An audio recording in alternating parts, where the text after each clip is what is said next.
Handang makipagtulungan muli ang pamahalaan sa International Criminal Police Organization o Interpol sakaling maglabas ng arrest warrant ang International Criminal Court laban kay Senador Ronald Bato de la Rosa.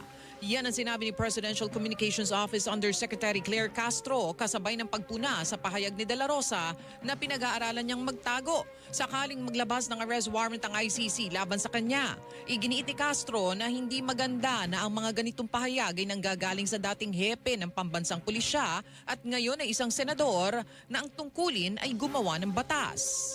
Kung siya'y magtatago, hindi ito magiging maganda sa kanyang imahe. Unang-una siya ay leader, siya ay naging PNP chief.